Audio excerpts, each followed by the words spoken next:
Hello दोस्तों, once again very welcome back to the new video, and in this video we are going to cover about the placement on campus versus off campus। क्या कुछ scheme रहता है, क्या कुछ यहाँ पर झोल चल रहा है और कितना यहाँ पर आपको मतलब ब्लफ करके डेटा मैनिपुलेट करके दिखाता है, वो सब कुछ हम आज के वीडियो में कवर करने वाले हैं। सो मेरा नाम है ध्रुव, स्वागत करता हूँ आपके एक नए वीडियो में। So without being delay let's start with the today's topic. अब यहाँ पर प्लेसमेंट में हो क्या रहा है, अब आप यहाँ पर ये देखोगे कि इस स्टूडेंट्स को IIT में से 2 करोड़ का पैकेज मिला, इंटरनेशनल ऑफर है। स्टूडेंट्स को 1.5 करोड़ का ऑफर मिला, 1 करोड़ का ऑफर लेटर मिला। इसकी रियलिटी कितनी होती है? तो रियलिटी में मतलब आप अगर देखोगे कि तो ये होता है सबसे पहले CTC इट मीन्स दैट कि कॉस्ट टू कंपनी यहाँ पर इन हैंड नहीं होता है 12 महीने में। मान लीजिए कि यहाँ पर 2 करोड़ 40 लाख का पैकेज मिला है, ठीक है। तो यहाँ पर आप ऐसा मत सोचना कि यहाँ पर हर एक महीने इतनी सर्टेन अमाउंट ऑफ लाख्स यहाँ पर उसके बैंक में जमा होंगे। पहली बात तो ये CTC रहता है। नाउ यहाँ पर मैं आपको नेक्स्ट मेन जो मेरा पॉइंट है इसके ऊपर लेके जाता हूँ और वो होता है इंटरनेशनल ऑफर। अब यहाँ पर देखिए दोस्तों, आप यहाँ पर पहले रहते थे इंडिया में और उसके बाद यहाँ पर आप USA में शिफ्ट हो रहे हो, ठीक है। तो USA में आप यहाँ पर INR में कमा रहे थे, इंडिया में इंडिया में आप INR में कमा रहे थे। USA में जैसे आप शिफ्ट करोगे तो यहाँ पर आप कमाने लगोगे डॉलर्स के अंदर। अब यहाँ पर आप इंडिया में जो कमा रहे थे वो ऑब्वियसली USA के डॉलर में कन्वर्ट हो जाएगा।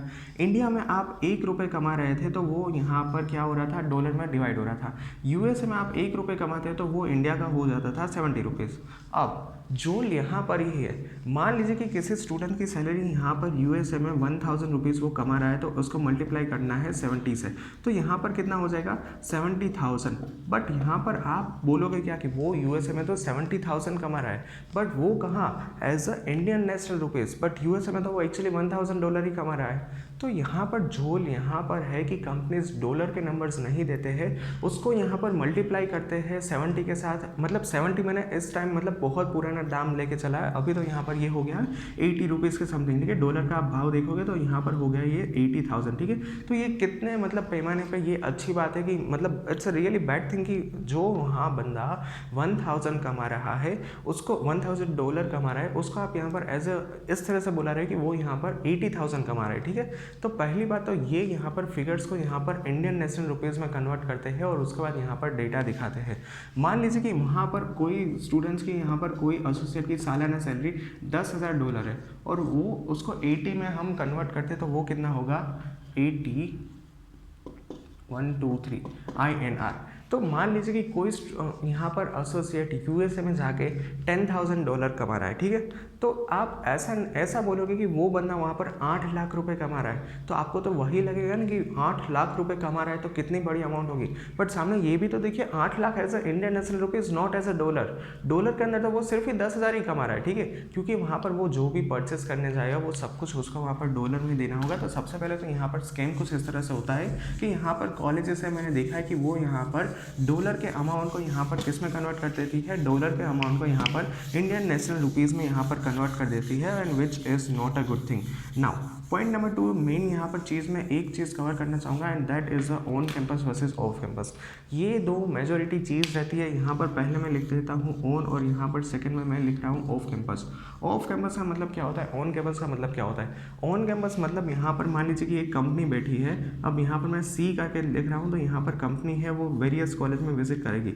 वो पहले यहाँ पर LD में जाएगी, उसके बाद MSc में जाएगी, उसके बाद निरमा में जाएगी। और ऑफ कैंपस में क्या होगा, यहाँ पर कॉलेजेस बैठी है, college number 1, college number 2, college number 3, ये सारे अपने स्टूडेंट्स को यहाँ पर एक कंपनी के पास भेजेंगे, तो इसको बोलते हैं ऑफ कैंपस, ठीक है। I hope diagram is visible, या इट्स विजिबल, ओके। तो यहाँ पर होगा क्या, ठीक है। ऑन कैंपस में क्या होता है कि ऑन कैंपस मतलब ये कंपनी, मान लीजिए कि यहाँ पर कौन सी कंपनी से लेकर गूगल, चलिए गूगल तो बहुत बड़ा हो जाएगा, लेट्स से कि एडोबी बहुत बड़ा हो जाएगा, लेट्स से विप्रो यहाँ पर क्या करती है कि विप्रो यहाँ पर सबसे पहले LD में जाएगी, सिर्फ और सिर्फ LD के स्टूडेंट्स को यहाँ पर प्लेसमेंट देगी।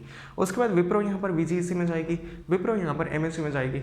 इसको बोलते हैं ऑन कैंपस, यानी कि कंपनी कैंपस के अंदर जाती है प्लेसमेंट देने के लिए।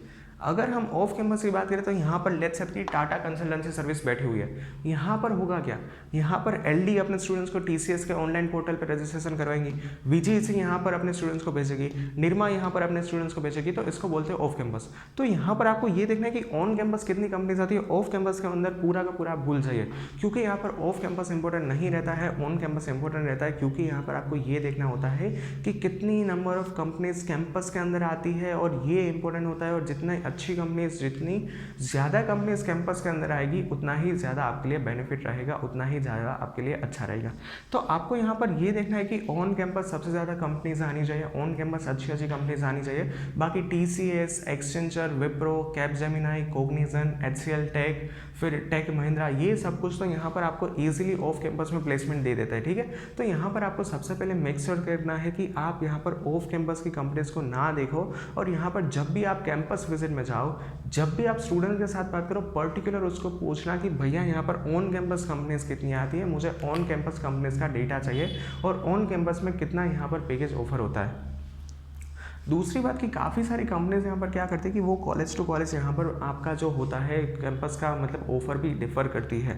मान लीजिए कि कोई कंपनी यहाँ पर आईआईटी में जाएगी तो ऑब्वियसली उसको बड़ा पैकेज देना होगा, उसी के सामने वो कंपनी यहाँ पर एलडी के कैंपस में जाएगी तो वो कम पैसे में भी स्टूडेंट्स को हायर कर पाएंगी, ठीक है। तो ये सारे यहाँ पर आपको मैनिपुलेशन, ये सारी यहाँ पर थिंग्स आपको देखने को मिलेगी। तो this are the main 2 point I want to cover. इसके अलावा यहाँ पर प्लेसमेंट के अंदर होता है कि प्लेसमेंट बहुत ही simple and straightforward process होता है। यहाँ पर कुछ मैं आपको लिख देता हूँ, मेरे ख्याल से उस साइड विजिबल नहीं होगा, मैं यहाँ पर लिख देता हूँ। पहला पॉइंट होगा आपका ए का मतलब होता है एप्टीट्यूड। एप्टीट्यूड के अंदर आपके एमसीक्यूज होंगे कि जहाँ पे आपको देने होंगे एमसीक्यू। उसके बाद यहाँ पर आएगा आपका यहाँ पर कोडिंग राउंड। अब मान लीजिए कि आप मैकेनिकल के अंदर हो तो फिर यहाँ पर आपका आएगा ग्रुप डिस्कशन, आप इलेक्ट्रिकल में हो तो आपका आएगा ग्रुप डिस्कशन। बट अगर आप यहाँ पर कंप्यूटर, आईटी, आईसीटी, सीएससी वैसी ब्रांच में हो तो फिर यहाँ पर आपका आएगा कोडिंग राउंड। पॉइंट नंबर 3 में आपका आएगा टेक्निकल राउंड। पॉइंट नंबर 4 में आपका आएगा एचआर राउंड। अब राउंड नंबर 3 के अंदर आएगा टेक्निकल राउंड। टेक्निकल राउंड का मतलब क्या होता है कि जहाँ पर आपको टेक्नोलॉजी रिलेटेड सवाल पूछे जाएंगे, टेक्नोलॉजी के अंदर आपको आंसर करने होंगे। लेट्स से कि सी प्रोग्रामिंग के अंदर लूप का यूज़ होता है कि नहीं, सी प्रोग्रामिंग के अंदर यहाँ पर आप किस तरह से उप्स कंसेप्ट ला पाओगे। अब आपने थोड़ा सा रिसर्च किया होगा तो आप तो इजीली बोल पाओगे कि सर सी लैंग्वेज में तो उप्स का कंसेप्ट चल ही नहीं सकता है, क्योंकि वो ऑब्जेक्ट ओरिएंटेड प्रोग्रामिंग ही नहीं है। तो ये सारे क्वेश्चन आंसर आएंगे आपके 3rd राउंड में। और 4th राउंड होगा आपका एचआर राउंड, कि ये सिर्फ फॉर्मेलिटी के ऊपर होता है। अगर आपने ऊपर के 3 राउंड अच्छी तरह से परफॉर्म कर लिए ना, तो फिर एचआर राउंड सिर्फ एक फॉर्मेलिटी बच जाएगा, उसमें आपको कुछ भी ज़्यादा देखने की ज़रूरत नहीं होती है। एचआर राउंड के अंदर सिर्फ एचआर आपको पूछती है कि ये हमारी कंपनी की पॉलिसीज़ है, आपको हमारी कंपनी की पॉलिसीज़ एक्सेप्ट है कि नहीं, या फिर हमारी कंपनी में इतनी मतलब गाइडलाइंस है, ये सारे हमारे कंपनीज के कोड ऑफ कंडक्ट है, इसको आपको फॉलो करना होगा, ये हमारा बॉन्ड है, ये हमारा एग्रीमेंट है। वो सारे एचआर आपको समझाएंगे और एचआर आपको पूछेगी कि आपके लाइफ गोल्स क्या है, आपको लाइफ में आगे क्या करना है, मास्टर्स क्यों नहीं कर रहे, आप प्लेसमेंट के बाद सीधा कॉलेज में मतलब कंपनीज में क्यों काम करने आ रहे हो। तो ये सारे आपको एचआर राउंड में पूछेंगे, ठीक है। सो या that's it for today's video. Thank you very much for watching this video. If you have any doubts then feel free to ask me in the comment section. Thank you. Bye bye.